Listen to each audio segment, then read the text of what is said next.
Well,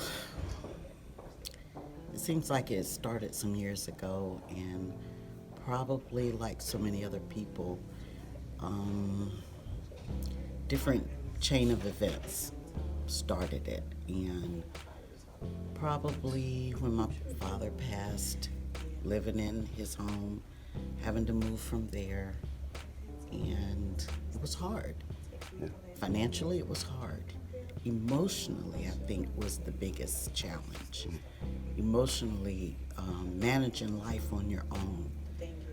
People look at you and say, oh, you can do that. But unless you've lived that life, unless you've had those challenges, you have no idea what that is like. To be judged because you don't have your own home, or judged because you're not managing your life like people say you should, or to be judged because you're not living that right Christian life. That's why it's happening to you. I have no idea why. They have happened like they have for me. But just like for me, so many others get judged. They're living on the street. They don't choose to live on the street. Nobody would. But they've gotten comfortable with it. And it does break my heart when I see it. I have been so very blessed to have family that have allowed me a refuge. I've even joked about my life and said I've lived the past 30 years like a nomad, picking up stuff. And my dear, precious nephew is my personal mover. Emmanuel is my personal mover. I call him up and he'll help me move. I've downsized on all my stuff, but praise God, I know I can always count on my nephew, and I am so very thankful. But it's also sad that some people don't have that. Yeah. Some people don't have people that love them enough. They have people that have homes, that have all the luxuries of life, but yet, as long as they do that little percentage they think will make it right with them and God, they keep it moving and turn their head at people who are going through those challenges. And my prayer is that people, first of all, will be thankful for what they do have, where they do live, and that they have a nice, comfortable place. But judge not lest ye be judged, because things can change in a day. I still don't have my own house, but to God be the glory anyway. I'm alive and kicking, and you can look at me and tell I'm not hurting for food. So he has provided, and he will continue to provide. And I know that. I trust God.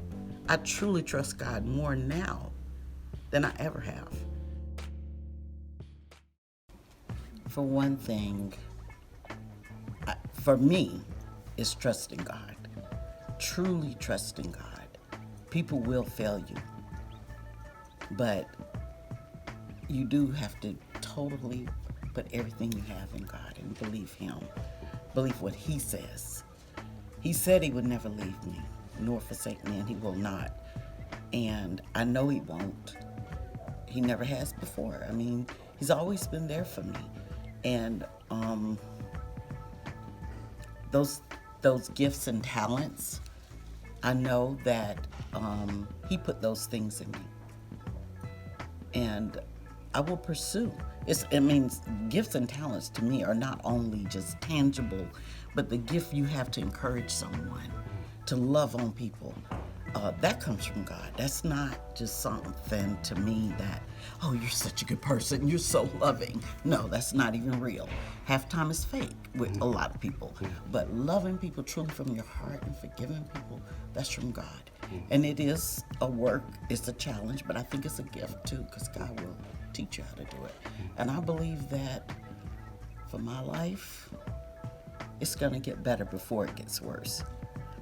This world around me, things are going to happen. But as far as my life, I believe God is doing a work.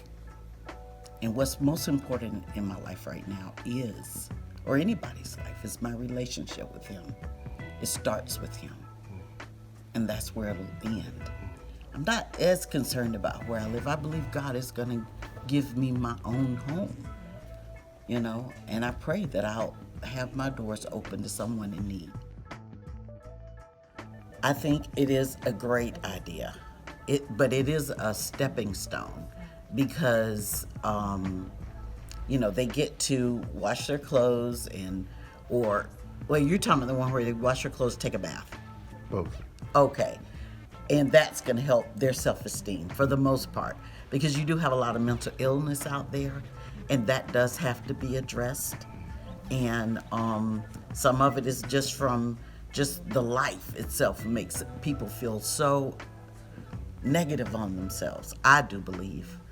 And if they can feel good about themselves, and especially the young ones, the idea of getting cleaned up and getting a day job, to make some money little by little, you know, I'm sure a lot of them will come up out of it because people say they care about the plight of the homeless, but I've looked at it lots of times and cried and said, God, I'm thankful that I have family love me.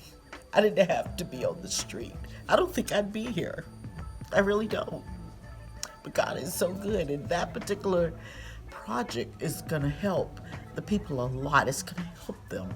It's going to help them feel good about themselves and their clothes and being clean and help them with self-respect. And prayerfully, somebody out there be so kind as set up a little thing where they can do hair for those ladies, cut hair, so whenever they get all cleaned up, they can have a nice do too.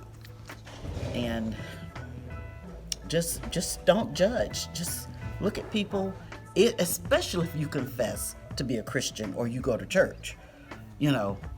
Don't judge people. Just say, Lord, what can I do? How can I make a difference? Don't just give or do something just so you can appease your own self. Get brownie points with God. He recognizes that. He is wisdom. He's everything. So he knows. He knows the intents of our heart.